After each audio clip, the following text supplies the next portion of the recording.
Pelatih Juventus, Luciano Spalletti, berbicara tentang suasana di ruang ganti setelah hampir menderita kekalahan dalam pertandingan melawan Lazio, sebelum diselamatkan gol Pierre Kalulu. I Bianconeri menjamu Lazio di Allianz Stadium, Turin dalam laga lanjutan Serie A, Senin 9 Februari dini hari WIB dengan tekad untuk kembali ke jalur kemenangan setelah kekalahan telak 0-3 dari Atalanta di Coppa Italia. Namun, Juventus sudah tertinggal di babak pertama akibat gol Pedro Rodriguez di masa injury time, yang kemudian disambung oleh gol Gustav Isaksen di awal babak kedua. Weston S1 Pronunciation Kenya menyalakan asa untuk tim asuhan Luciano Spalletti, yang baru bisa menyamakan skor di masa injury time melalui gol Pierre Kalulu.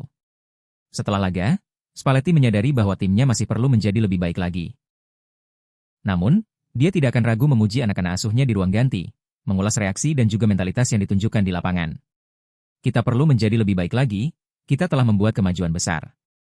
Besok saya akan masuk ke ruang rapat dan memuji permainan, reaksi, mentalitas dan kepribadian, karakter tim, semuanya luar biasa menurut saya, kata Spalletti, dilansir dari Il Bianconero. Mereka bagus dalam memanfaatkan ruang, dan ketika mereka merebut bola, mereka dilatih dengan baik. Kami berhasil menyamakan kedudukan menjadi 2-2 dan memiliki 2 peluang lagi setelah itu, tambahnya. Apa yang akan saya katakan kepada mereka? Bahwa mereka harus merasa lebih bahagia dalam situasi seperti ini, itulah yang menunjukkan bahwa mereka bereaksi dan merasa nyaman dengan kesulitan dan tekanan, tanda Spalletti. Anda juga dapat merasakan bahwa stadion sedang kesal, klub juga, dan kami juga. Semuanya melawan mereka, dan mereka perlu berpikiran jernih dan bahagia dengan tekanan ini. Itulah perubahan pentingnya, tukasnya.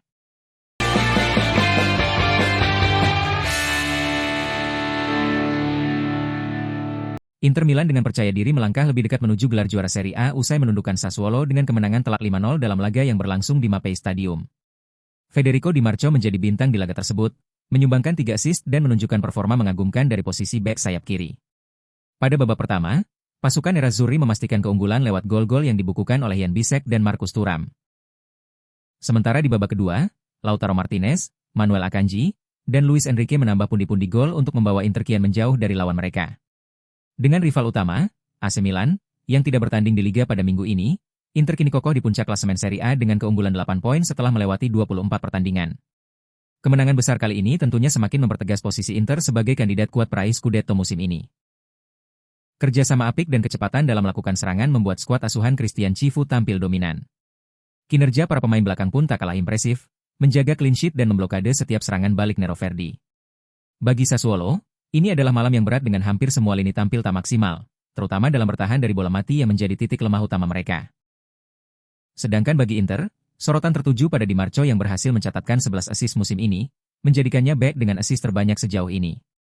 Pelatih Chivu sangat puas dengan penampilan timnya, yang tak hanya memamerkan kekuatan menyerang tetapi juga disiplin dalam bertahan. Secara keseluruhan, kemenangan atas Sassuolo ini membawa angin segar bagi Inter Milan dan memberikan pesan tegas kepada pesaing mereka di Serie A bahwa Nerazzurri bukanlah tim yang mudah ditaklukkan. Perjalanan musim ini belum berakhir, namun Inter telah menunjukkan bahwa mereka adalah favorit juara yang patut diperhitungkan.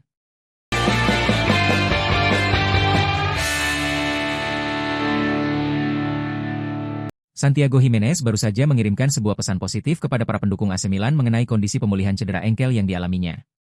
Penyerang asal Meksiko tersebut sudah harus menepi dari lapangan hijau sejak akhir Oktober 2025. Awalnya, ia menjalani terapi konservatif, namun akhirnya harus naik meja operasi pada Desember 2025. Laporan medis awal sempat memperkirakan Santiago Gimenez akan absen hingga laga terakhir musim ini. Namun, indikasi terbaru menunjukkan bahwa ia bisa kembali merumput pada pertengahan Maret 2026. Melalui unggahan di akun Instagram pribadinya, pemain berusia 24 tahun tersebut mengunggah foto dirinya di lapangan dengan keterangan yang sangat menyentuh hati. Aku merindukan kalian tapi kita hampir sampai. Kembalinya penyerang tim nasional Meksiko ini lebih awal tentu akan menjadi keuntungan besar bagi taktik Max Allegri. Pelatih Il Diavolo itu akan memiliki lebih banyak opsi di lini serang. Selain membantu klub, pulihnya, Bebote, lebih cepat juga sangat krusial bagi karir pribadinya. Ia membutuhkan waktu bermain yang cukup untuk mengembalikan performa terbaiknya sebelum gelaran Piala Dunia 2026. Para pendukung Rossoneri tentu sangat menantikan kehadiran sang juru gedor di kotak penalti lawan. Ketajaman pemain kelahiran Argentina ini diharapkan bisa membantu tim meraih hasil maksimal di Liga. Manajemen klub tetap memantau secara ketat perkembangan kondisi fisiknya agar tidak terjadi cedera kambuhan. Fokus utama saat ini adalah memastikan ia benar-benar fit 100% sebelum kembali bertanding.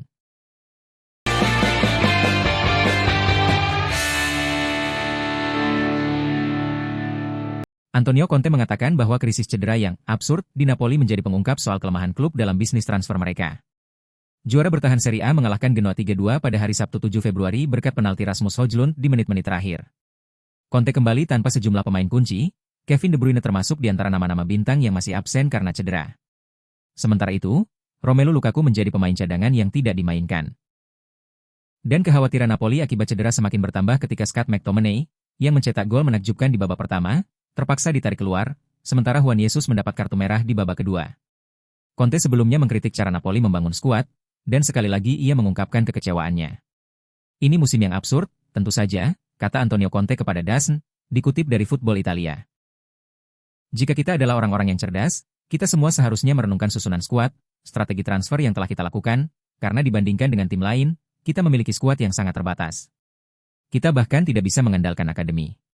Kami memiliki pemain seperti Frank Anguissa, yang tampaknya tidak dapat pulih sepenuhnya, Billy Gilmour menjalani operasi dan masih mengalami masalah, begitu pula De Bruyne, Lukaku absen dalam waktu lama. Giovanni Di Lorenzo akan absen selama 2 bulan, kami tidak tahu apa yang akan terjadi dengan McTominay. Yang bisa kita lakukan hanyalah mengumpulkan sisa-sisa pemain yang ada, mempersiapkan diri untuk menghadapi Como di Coppa Italia, yang bahkan beristirahat akhir pekan ini karena pertandingan mereka melawan Milan ditunda. Saya tidak tahu apakah McTominay bisa pulih untuk pertandingan itu, tetapi akan menjadi kehilangan besar jika dia tidak bisa bermain.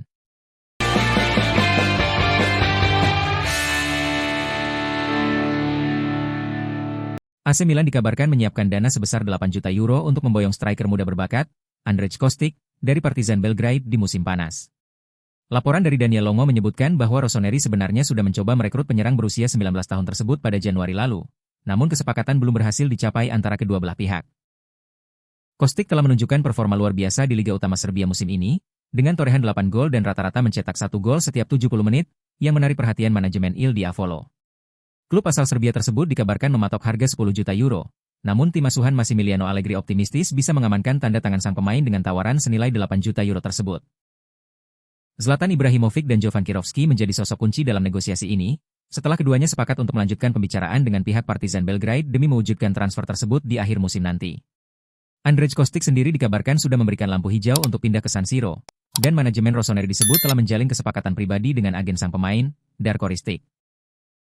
Menariknya, Ristic juga merupakan agen dari penyerang Juventus, Dusan Vlahovic, meskipun operasional transfer untuk memboyong bomber muda ini dilakukan secara terpisah oleh pihak manajemen klub asal kota mode. Langkah ini mempertegas ambisi Milan untuk terus berinvestasi pada talenta muda berbakat guna memperkuat lini depan mereka, terutama setelah performa menjanjikan yang ditunjukkan oleh penyerang berkebangsaan Serbia itu.